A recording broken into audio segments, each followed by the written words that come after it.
అని విధంగా ఒక భక్తుడు, ఒక ముక్తుడు అతను కూర్చున్న చెట్టు మీదకి ఎక్కి అతను కూర్చున్న కొమ్మనే కొడతా ఉన్నాడట.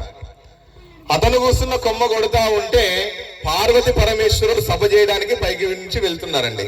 వెళుతా ఉంటే పార్వతీదేవి కిందికి చూసి, స్వామి మనోహర జగదీశ్వర లోకనాథ ఈశ్వర, వాడు మూర్ఖుడండి, వాడు కూర్చున్న కొమ్మన వాడు కొడుతుండండి, కాసేపు అయితే కొమ్మ ఇరుగుతుంది, కింద పడుతాడు, చనిపోతాడండి, స్వామి మనం కాపాడుతాము స్వామి అని అంటే, దేవి నీకు పిచ్చా, పిలవని పేరంటాం, చెయ్యనొక్క పొద్దు వేయనిస్తారాకు, మనం వెళ్ళొచ్చా? వెళ్ళకూడదు. అలా అంటారు స్వామి, సృష్టికర్తలము మనము, జన్మనిస్తేనే వాళ్ళు జన్మనందిండు, కాపాడ ధర్మం కూడా మనకున్నది. సరే దేవి, నీ మాట నేను వింటాను కాబట్టి అందుకే మీకు అర్ధాంగి అని పేరు పెట్టాను.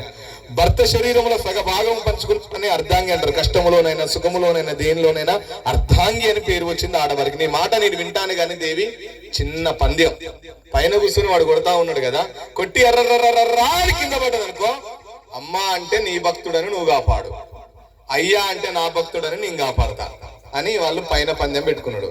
పైన పందెం పెట్టుకున్న సంగతి కింద కూర్చుని ఏమెరక తెలియదు. వాడు కొట్టిండు, మనకు కూడా ఇప్పుడు ఏదైనా దెబ్బ దాకింది అనుకో, రాయి దాకిన ఇది దాకిన కాలికి అమ్మ అంటాం కదా, ఎవరు గుర్తుకొస్తే వాళ్ళని అడుగుతూ ఉంటాం.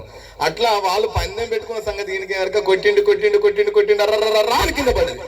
కింద పడ్డప్పుడే అమ్మ అంటే పార్వతమ్మ కాపాడునేమో, అయ్యా అంటే శంకరుడు కాపాడునేమో. పడుడే సత్యండ్ర బాబు అన్నాడట, సావురమ్ముండో కొడుకని వాళ్ళు వెళ్ళిపోయారు.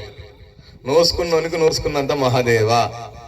ఏదైనా కూడా అది భక్తి అయినా ముక్తి అయినా ఎంతవారికి మొక్కాలి అంతవరకు మొక్కుకోవాలి, ఎంతవరకు రావాలో అంతవరకు వస్తూ ఉంటుంది కదండి. అని విధముగా పూజ కార్యక్రమం ప్రారంభం చేద్దాం. మాదాపురం గ్రామ గౌడ సంఘం వారి సమయానికి వచ్చిర్రు. సమయ పాలన ఉన్నదందరికీ ధన్యోస్మి. అందరు కూడా చక్క చప్పట్లు కొడుతుందమ్మా, సమయానికి వచ్చిన అని కొడతాను. టైం దాడుతుందా?